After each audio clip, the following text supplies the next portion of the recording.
Right, I've got a few main things to tell you.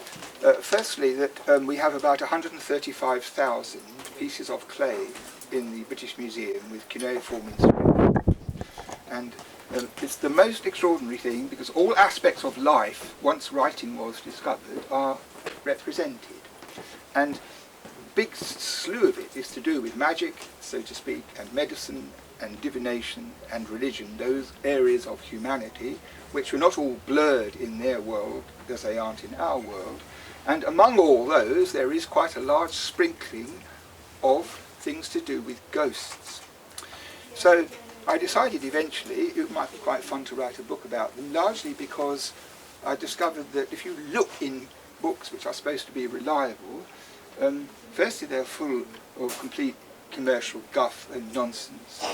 And the second thing is that where anybody ever thinks about the history of the subject and how far back it goes, it's usually somewhere in the Middle Ages in Germany, and hardly any writer about ghosts has even known that there's copious literature in Latin and Greek by the original authors, discussions about whether they exist, how to get rid of them, how to all sorts of stuff, rich is like books and books full of accounts of the classical interest in that.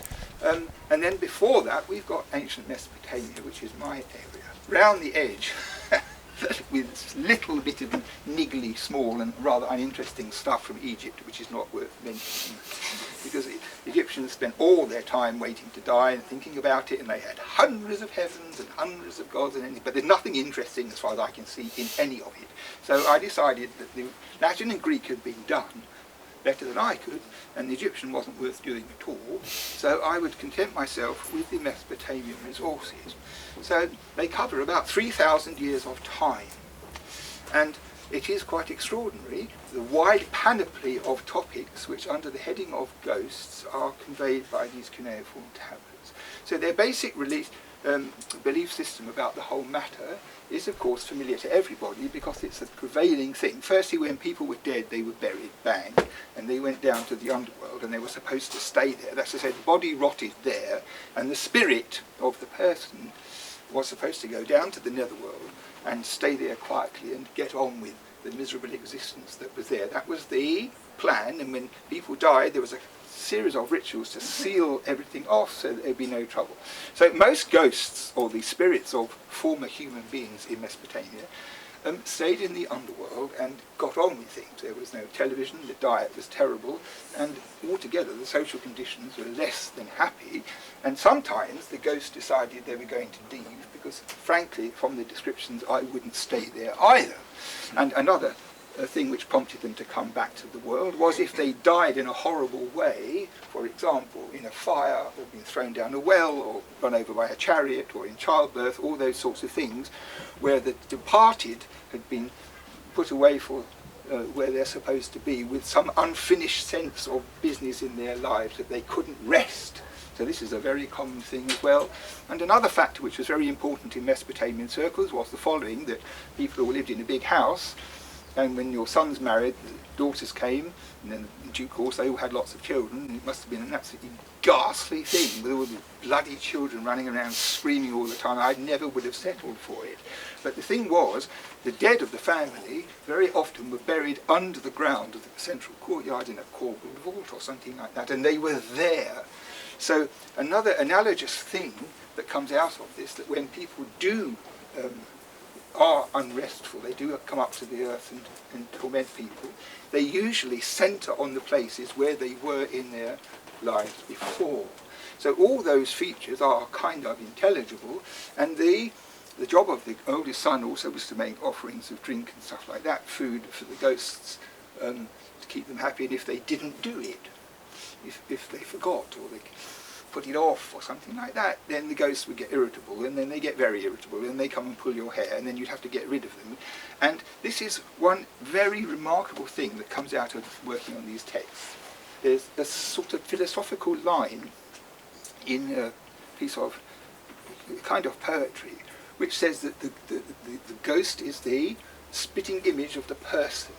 And spitting image is the ideal translation of this word, which is andunanu in Babylonian, and you can't say ghost is an andunanu of human beings, people will fall asleep, but it means spitting image like in the television program, and what it really means is this, that when you look at the span of humanity laid out in a row, not including you, you have everything from ineffective and fumbling persons who wouldn't hurt a fly to boastful and annoying people and loud people and violent people and dangerous people and Nazis and all the rest of it at the far end. And this is the span of humanity, and some people have all these things mixed up and some are extreme cases. But the interesting principle is that a ghost of a dead person embodies the same character that they had when they were alive. So a shy and humble person who is miserable wouldn't be altogether difficult, but a sadist, mass killer, paedophile or one of the other things, I don't think we invented paedophilia, but it's a bit difficult to prove otherwise. All those people, when they were ghosts, were very, very dangerous, because they had the idea that when you're asleep, ghosts could go in through the ear. Not many people have found a way to go to sleep with both their ears covered without suffocating until they invented headphones. So this was always a vulnerable moment, and if a ghost of a malicious type got in through the ear and into you, went into your brain, they would drive you crazy. Literally, there's an expression for temporary madness, dislodged normality, or inside the lungs and the stomach and get you from there. And there you had to get an exorcist who was well trained in all the literature to devise the right treatment to get rid of the ghost in question. Now, there's something a bit Sherlock Holmes consulting room about the way this worked. Because let's imagine you're in a family and a ghost has appeared, and once is nothing, but if it starts coming back and then it really starts coming back, so you start looking round all the time, then you have to get help. And there were specialists who did all these sorts of things. They had all the amulets, the spells, the incantations, rituals, all sorts of stuff, some of it very ancient, some of it more or less contemporary. And their first job, I think, was like this, that when you had someone who was troubled by a ghost, you'd have to find out who the ghost was. Because if you can identify at all the individual, then it is possible to furnish, to supply the procedure which would be most effective in this case. So the omens that our chairman was talking about are by and large put together for this purpose, that they have long lists of things. If someone has seen a ghost on this day of the week, this week of the month, this month of the year, there's a whole load of specific times of the day by date all the way through the year, where each one of the experiences has its stuff. And then if it's somebody you know, if it's your uncle, if it's in this room or that room, this room and that room. And so they had a sort of reference work, so that if someone was very frail or very fraught, they would extract from them carefully, as a police officer might to a victim of a crime, well, what can you tell me about it, what can you tell me about it? And sooner or later, the diagnosis would say, it sounds like Uncle so-and-so. Of course, not all ghosts were family ghosts, but a big lump of them were. Because after all, an interesting thing about families is, in our modern world where you have photographs and all that, everybody knows what their parents look like, mostly know what their parents look like, and usually know what their grandparents look like, but hardly anybody knows what their great-grandparents look like, and before that nobody has any idea at all, unless they live in one of those bizarre families where people keep things instead of throwing them away. So in fact, one is cut off from your ancestors really rather quickly, and this was also true in Mesopotamia because they didn't even have photographs. So you could say by describing it, it was your father, your uncle laterally, or your grandfather, but you couldn't identify somebody who might be a ghost who was actually your great-grandfather because you wouldn't know what he looked like. So this is a practical point. One was, or any other useful facts, there was a whole graded system of rituals to get rid of them, some of them cheap and cheerful, and some of them rather complicated and elaborate. And one of the most elaborate ones is worth considering, where it bears on the question of what's going on in all this stuff. Because there is a ritual from about 1600 where the exorcist wrote a tablet about how you have to make a kind of dolly. And the description in the Babylonian is many, many lines, and you get a plant, like a reed, and you strip off the leaves, so you have the figure, and then you make arms and legs, and you dress it in a kind of sort of hank of hair and rag sort of thing. It sticks out like this, and the text is described with such detail that Daniel Schlemmer, who's a fellow Assyriologist who wrote about it a long time ago, when he translated it, was able to make a set of drawings from the description of what was involved. So there's the kind of thing that looks like an old-fashioned dress doll design with the form and then the clothing, and it's all dressed, and then that was it. So when you had this doll, the principle of it was, as far as I understand it, that there was a marital arrangement where the husband was plagued by a female ghost. And they don't tell us any detail about it, but what happens is this. The wife has to leave the house, and then there's a banquet organised, probably rather a costly affair, if the exorcist had his eye on the main chance, where the dolly and the father and any other persons who were relevant had a feast of some kind together. And then he slept with the doll. It came into the bed, and he slept with it. I don't think it was, so to speak, inflatable or anything. It was just there on the pillow. The point was this, that the following morning, this doll is then consigned to the underworld by being sent on a journey with the things she needs for the journey, and live happily ever after on her own, sort of thing. So the clear indication is that it's a complicated thing that went on for several days, and as I say, probably rather costly. And it's not just a gimmick, and it's not just fun. There's nothing to do with that. It's dealing with a real malaise. And it struck me that you could perhaps overlay it with more understanding of how it might reflect reality. In that, for example, if you had a husband who had previously been married, and the wife had died, run off, and these are things that wives inclined to do, and she was no longer there, and he'd married somebody else since. But this other woman was still in the house, either because he was always talking about her, or because the second wife was unbearably jealous, or any of the other real human things that swirl around in people's hearts. So this ritual was a way to get the other woman out of the house for good and all. So it might be that it's probably the way it's constructed that she appeared as a ghost, but when you look at it from our point of view, there's also this thing about it that there shouldn't be more than, what's the expression, 4 legs in a bed, and often she thought there were 6, a sort of idea.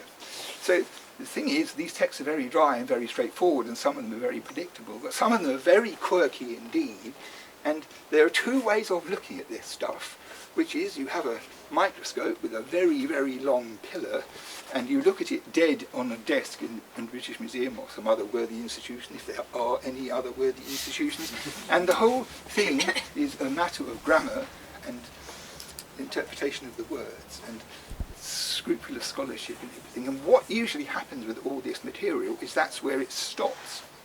So people translate things as best they can, usually very well, and that is that. So I decided in writing this book that was the starting point with these documents, but not just to plonk them there, but to try and see how they functioned and whether the human being inside was retrievable.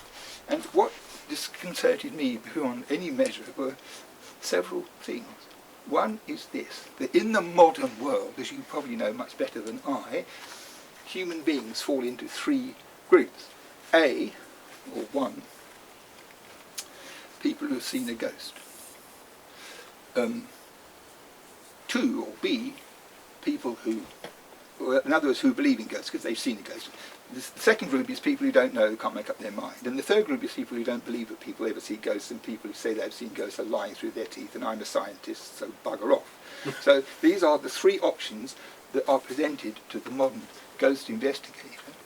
But the truth of the matter is that the framework is distorted. Because in ancient Mesopotamia, and I'm sure in Greece and Rome and everything like that, and also in many parts of the world today, There's no dispute in people's minds about whether ghosts exist or not. They take them for granted. Now this is a major and hugely important point, that this is a change between what I think of the default position with regard to the human idea about what happens to the dead, and the modern one, which is overlaid by organised monotheistic religion on the one hand, and science on the other. So with those two layers on top, the normal belief system, the normal taking for granted system, is suppressed, and it becomes a matter of personal belief. And then it's an insoluble problem, because you can't persuade people if they don't believe in things to believe in things. So, but my idea is that in Mesopotamia, from the king down to the boot boy, there was never any discussion in the street when someone said, oh, you know, my neighbour said she saw a ghost in the garden. I mean, how can anybody believe that this is 1750 BC? I mean, really, you know, honestly like that? And there never was such a discussion.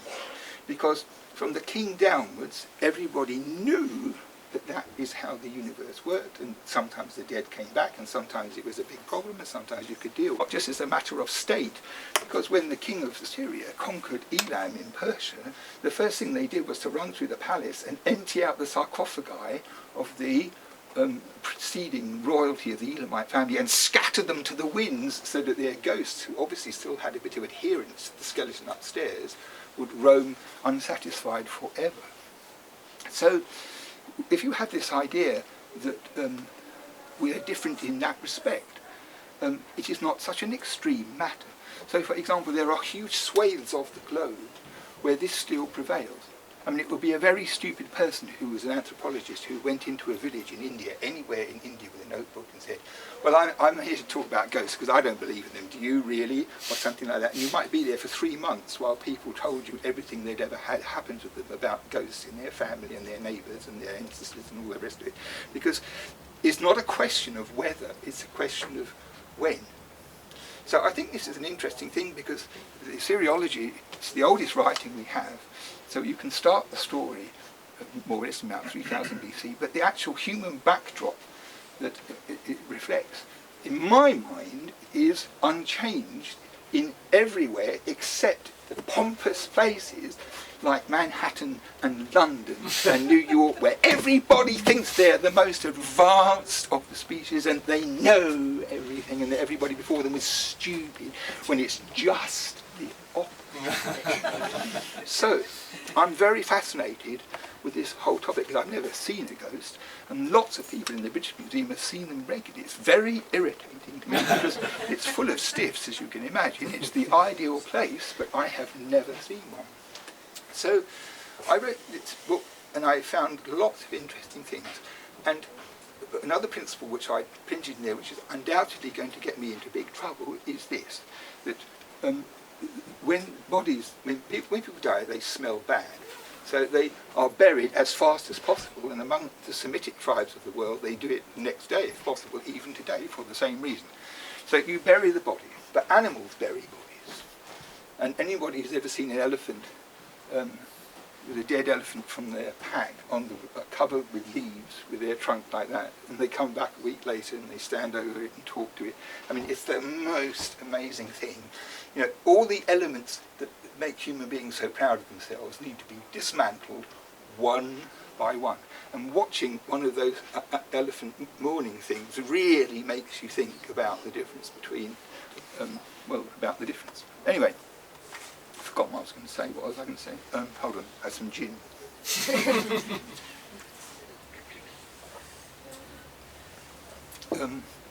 What the hell was I talking about?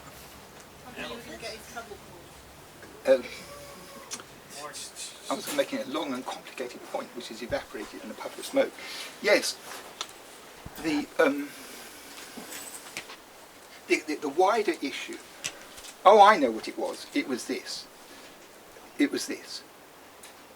Human beings, yes, this is an important thing, in my opinion. Human beings bury their dead, period. That's clear. And hominins and hominids and homininids and all the things which existed before Homo sapiens stretch back all the way to the beginning. But we know that Homo sapiens buried their dead, and so did the Neanderthals, because Neanderthal burials have been discovered with the body in an excavated space, laid out neatly, and so forth. But this is not very significant from the point of view of the ghost hunter in itself, because animals buried their dead, so the hominids and the hominins and the Homo sapiens and the Neanderthals did, because it was otherwise very smelly. So it's not at all surprising. Burial in itself doesn't mean anything. But when you bury somebody with bits, in my book, jewellery, vessels, tools, anything, even one bead, if you bury somebody with a thing, in my book it means that there was automatically a conception of the afterlife. That the body disappeared, turned into chemicals, and the thing that made the human being whooshed out of the air went somewhere. And since we have Neanderthal burials with bits as well as Homo sapien burials with bits, in my opinion, the idea that the lump of the body is not the whole of a person, and that something survived what we call death and went somewhere, is right from the beginning of the species. Right from the beginning of the species. It's locked in from the interface between the Neanderthals and the Homo sapiens. By the way, do you know what the interface between the Neanderthals and the Homo sapiens was? I worked it out while I was writing this book. It's very simple. For 400,000 years, the Neanderthals ruled, so to speak, Europe, unchallenged, apart from by the cold and the animals. And in about 40,000 BC, they died out. And in about 40,000 BC, guess what? The Homo sapiens arrived. So this is what I think happened, that all that time they had the run of paradise, and then the whiteys come. And the whiteys look around and they like this place, so what do? They kill all the men and they marry all the women. So that's why half the nations have Neanderthal blood, genes or whatever in their blood. The way they talk about it on the radio, it's like this, that 3 Neanderthal girls got drunk at a party, they got laid, and they all had a baby, and all of a sudden it's gone all... That's not what happened. There was a fusion of the two species, for certain. Otherwise it would die out. So, that's what Americans and English and other specimens of Homo sapiens have done ever since. I like this land, I like Australia, it's really interesting. And they do the same thing. They don't always marry the women, but they murder everybody. But I reckon that's what happened, because women were probably rather interesting to people who only had Nordic blondes to deal with. I mean, think of it like that. So anyway, the point about all this, the serious point about all this is the following. That if you have a horizon shared by these two, where you begin to get burial with objects, it means they both had the same conception, that there was an afterlife. And the thing about the afterlife, it reflects the arrogance of the human species, that you can't possibly believe somebody as important as me, I mean you, or whoever we're talking about, is just going to die and that's going to be the end of it. It's always been an indigestible thing. That's why we have this whoosh thing coming out of the person in the first place. No one can face the idea of total annihilation. So you have on stage, at the beginning of the species, the conception that an invisible part of them goes somewhere. And my idea is that if it can go somewhere, then it can jolly well come back. So I reckon that the whole mechanism is implanted in the species from day one onwards. And the corollary of it is rather marvellous, because I don't believe that any human being can really convince me that they don't believe in ghosts really and truly, like they used to say in children's books. Really and truly, it is something hardwired into human psyche. And as I've often had case to remark, it's the simplest thing to prove, because you just have to have a horrible house in the middle of a moor in Yorkshire, and you invite 20 sceptical scientists with Nobel Prizes for a very alcoholic party, and then they all stand upstairs and lie down in the bed, and then we get a ladder up the back and we go like that. And all of the doubting scientists who won't even listen to an argument sit bolt up in right and wet themselves in panic, because I don't think you can excise it. I think it will be the easiest thing. I mean, this is why horror films are so successful, because it kind of titillates this thing. It kind of titillates it. But if the devices of the cinema are ever used to deal with stuff like that in a really convincing way, then half the audience would have heart attacks. It's always done in a sort of sugar thing. It's always dealt with like that. But underneath, this is something which is, in my opinion, uncontrollable. I mean, a good analogy is, why is it that people or children are frightened of snakes when they've never seen one before? And how is it that birds can make a nest when they've never made a nest before?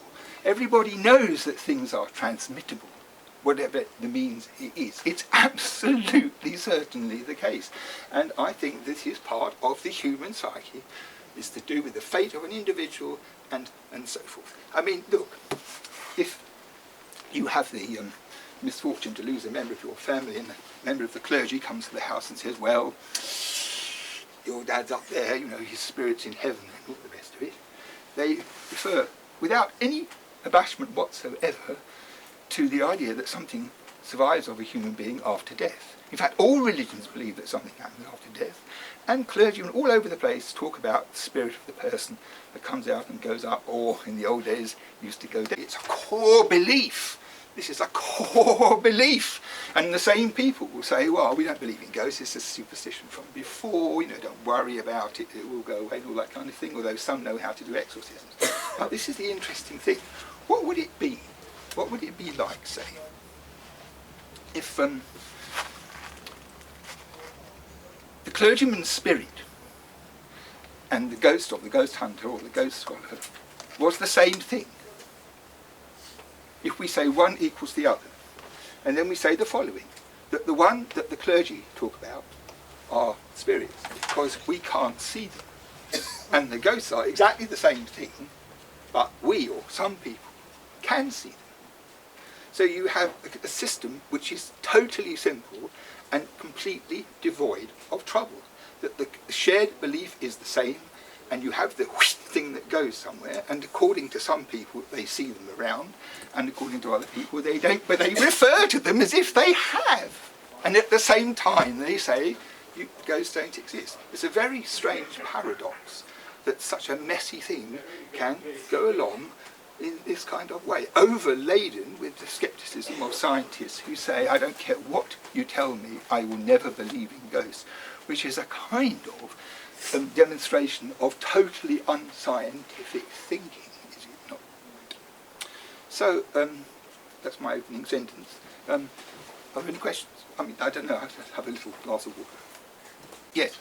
So, as I was reading your book, I was noticing that there is a pattern in the way of exorcism in back in the day, and this pattern that I noticed has to do with the usage of specific parts of body or specific animals. In particular, I noticed dogs and donkeys.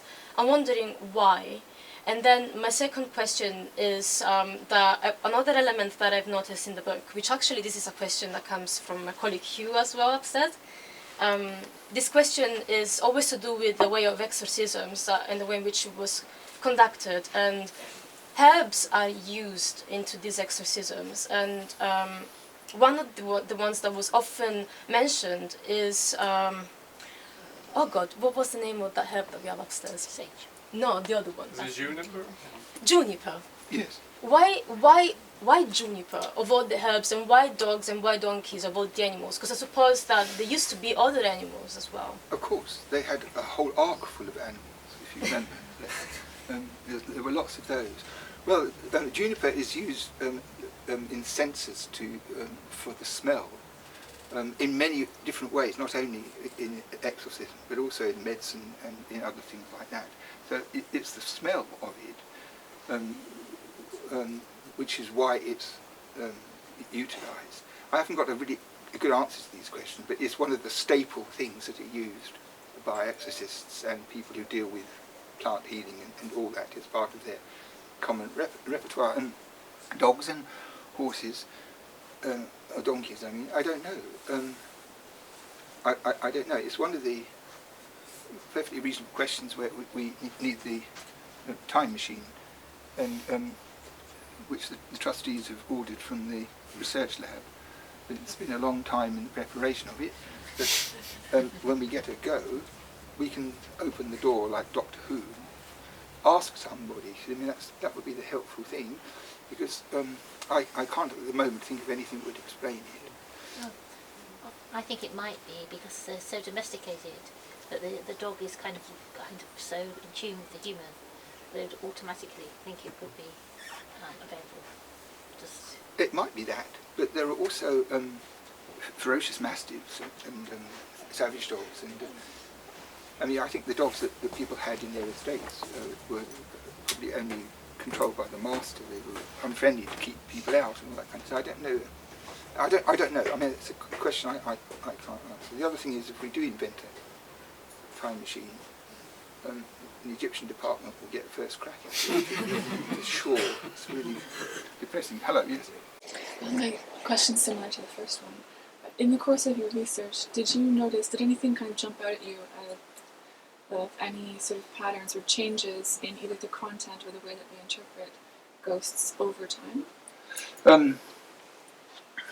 Well, that's a very good question. The evidence from which you can get a clear idea of how they saw it is almost all from the first millennium BC, from Nineveh and Babylon from 7th, 6th, 5th century BC. The bulk of the text comes from that period, which is too short to, I think, exemplify a shift in understanding or a shift in theory in that span of time. But the stuff in those texts is probably 1,000 years older anyway. But all the texts are very backward-looking in terms of preservation. So I can't think of anything which... Well, I can think of one thing, actually. It's to do with the...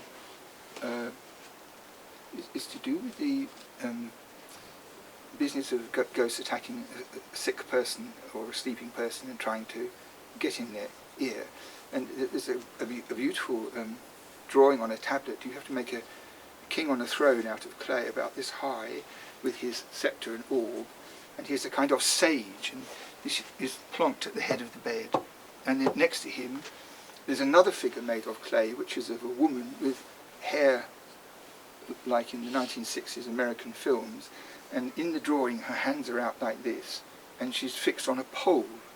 And you set this pole up next to the sage by the head of the bed, and the exorcist or whoever's watching over the person flicks one of the arms like this, so it spins round, and it's like a scarecrow. So and so you imagine the ghost sort of hanging around and thinking, "Oh, here, this looks like a good."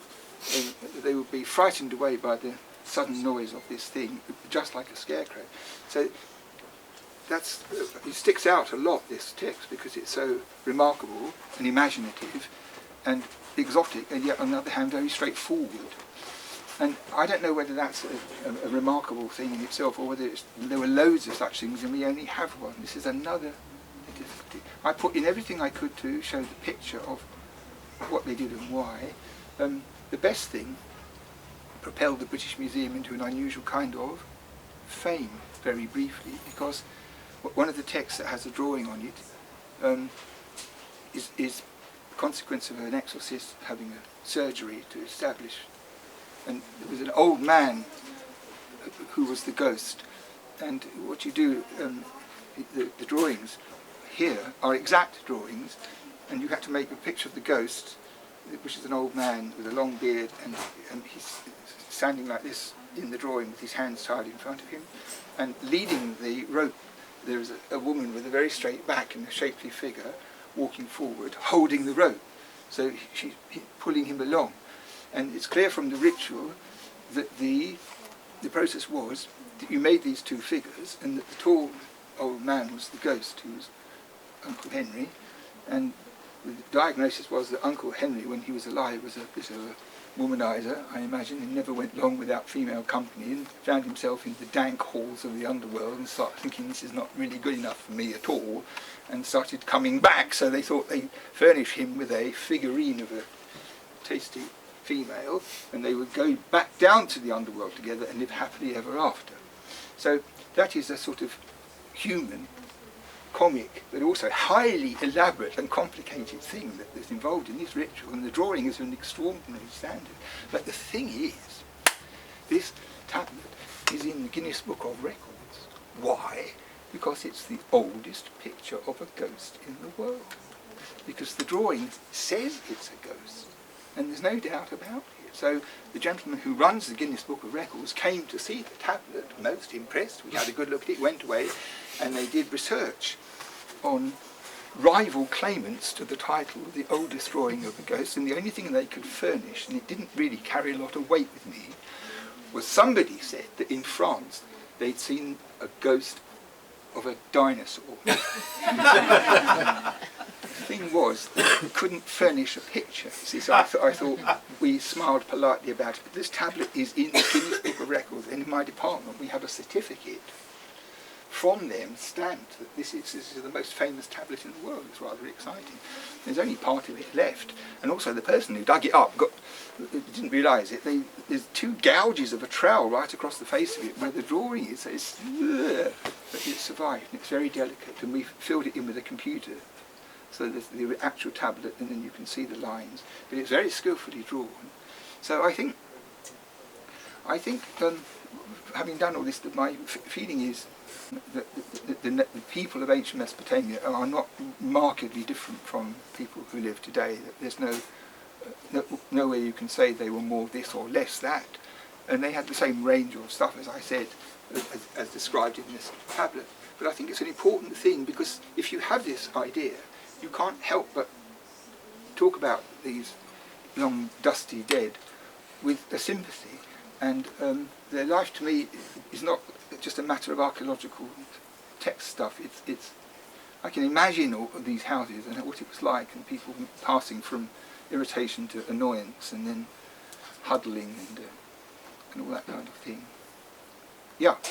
Good evening, Dr. Finkel. I'm not sure if it's a time machine question, but I was wondering, exorcists, how prominent was that vocation in ancient Mesopotamia, and was it related to anything religious, or was it just seen as a job to be an exorcist? Well, the thing about the relationship with religion is very difficult. There were a lot of people who, when they learned to write, went into specialism. Some did like divination, and some did medicine, and some did exorcism to deal with ghosts, and of course demons, the other half of the story. And when you dealt with ghosts and demons, one of the ways to compel them to go away was by bringing in the names of the gods, the great gods, the powerful gods, who were on your side. So it's not a religious activity, but it profits from the framework of religion, because they didn't think in terms of religion and or religion or. They had a world system, and there were gods up here and gods down there, and some of the demons had divine parents that went bad and sent to Borstal, and then they end up in the Netherworld being crooks and all that kind of stuff. So I think there was more of that sense of there was a kind of system about everything, which meant that people didn't ask questions in order to point holes in it. It was a kind of assumption that the way things work.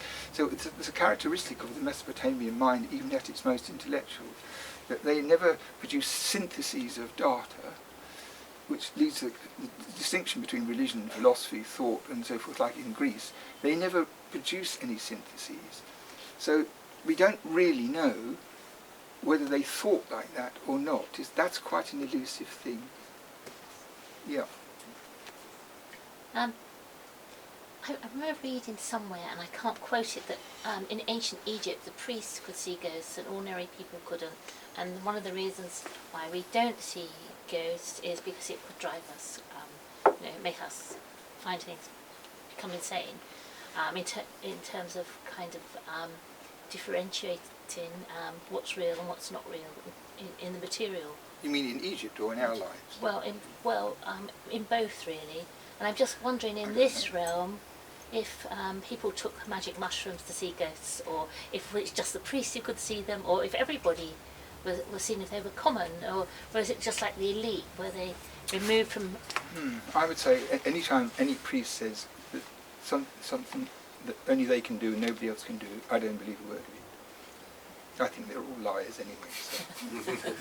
I don't know about that. I don't know really. You know, I have to tell you one thing. 1 second.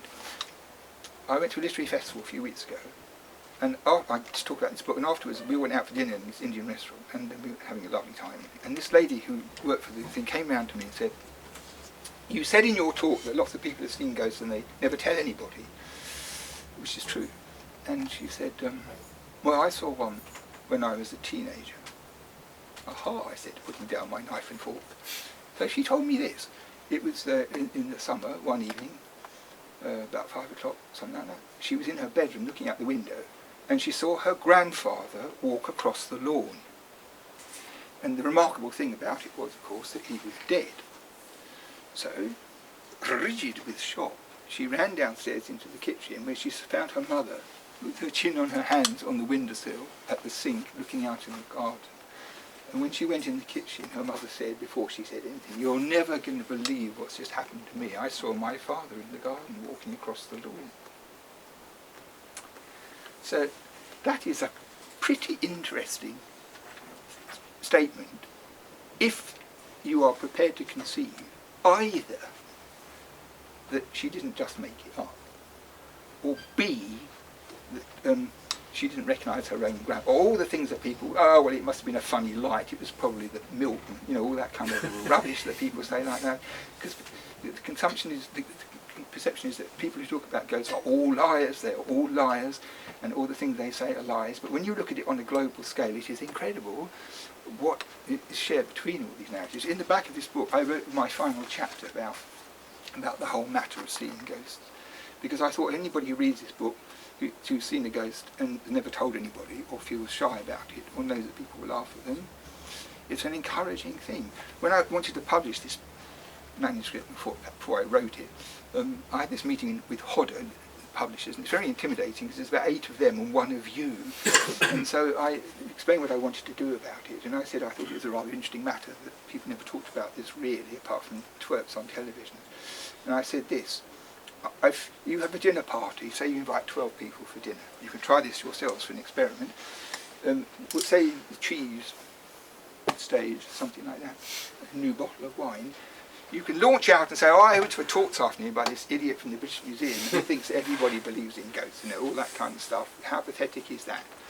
And what will happen if someone makes a statement like that at a dinner party, twisting their napkin?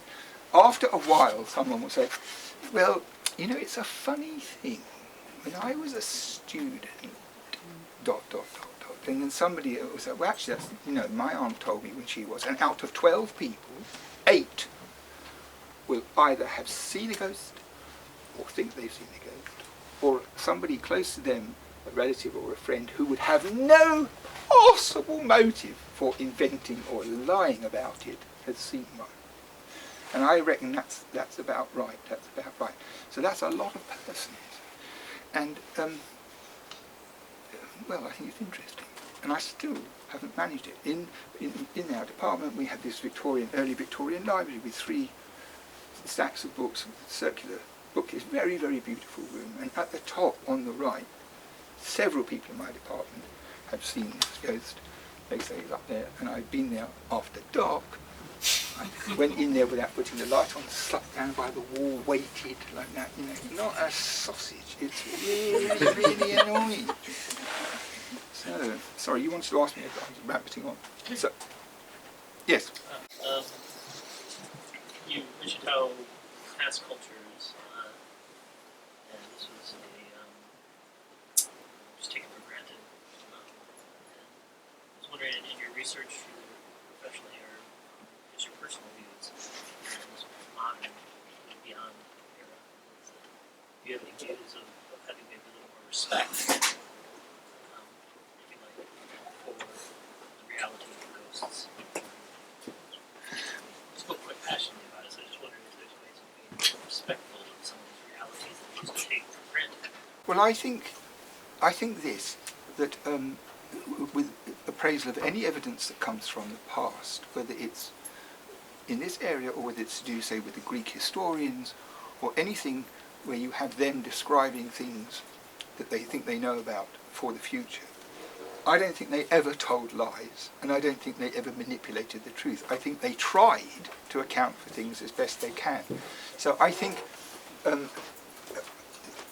I respect textual sources from it's the very word I would use. I don't pussyfoot around with them wearing gloves, but they are the thoughts and ideas of human beings that come down to us naive or complex without an agenda in the transmission. So they're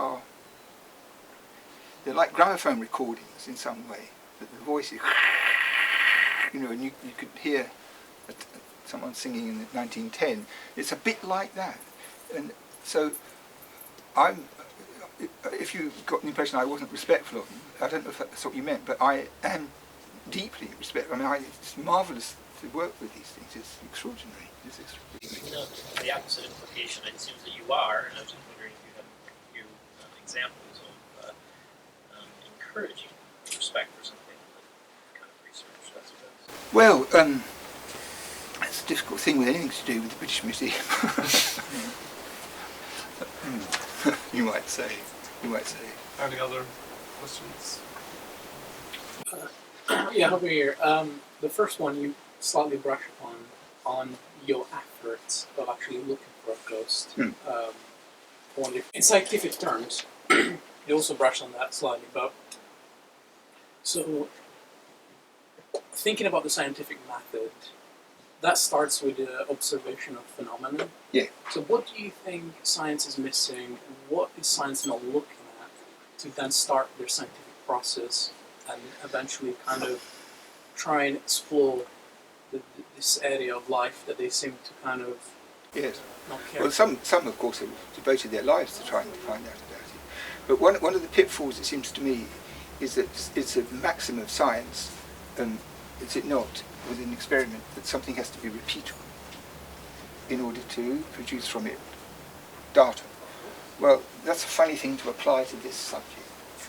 It's always really rather difficult to see how you can do that. There was a guy from Eastern Europe, huge silent man working in the basement in some job in the British Museum, a bit like something out of Conrad. And it turned out that he worked on merchant navy ships for about 30 years. And he told me that they used to go on voyages with these gigantic cargo ships with hardly any crew. And they would just sail and sail and sail. And he said, if you wanted to find a community where nobody disbelieved in ghosts, sailors on a ship like that are prime, because loads of people die on ships, and as it were, they're stuck there, so to speak. And he said that he's been on a voyage where the people who run those ships, they're not flighty twerps, poets or anything like that. They're kind of beefy skeptics. And every night they put lollipops out in the saucer for the ghosts on the ship, because of hundreds of things that happen, like when someone's on watch in the night, and they nod off a bit like this and this, and they get a tap on the shoulder to wake up like that. And they talk about them as if they're part of the crew. And they're the sort of blokes that you wouldn't make a joke to. So I thought that was interesting. And the thing is, what is uncanny about it is I was in this library that I mentioned where there's supposed to be a ghost. I was on duty there, and I was on duty before anybody came, like 9:30. And I'd never seen this bloke before. And he came in, and he sat down. I was at the desk next to me, and he started talking about his experiences that ghosts on this ship, right? He didn't say, what are you doing? And I was writing a book about ghosts. The word hadn't been mentioned between us. He just started talking about this stuff. And I was spellbound. And he said also that sometimes when you were in the hull of the ship, they could hear whales because the iron was a kind of amplification system. But the whales in different parts of the ocean have different cries, and they could hear whales from across the world sometimes being transmitted. Things like that. So it's a kind of, it's quite an interesting morning for Bloomsbury. So anyway, he told me this stuff, and he started out by saying that he'd been in one of the offices up there, working, and he had the impression there was somebody in the room behind him, and he'd had this impression before. That's what he said to me, and then he sat down and started talking about these ships, and then so I listened very carefully, and I've never seen him again. So maybe. I think that's a fantastic note to end on, actually.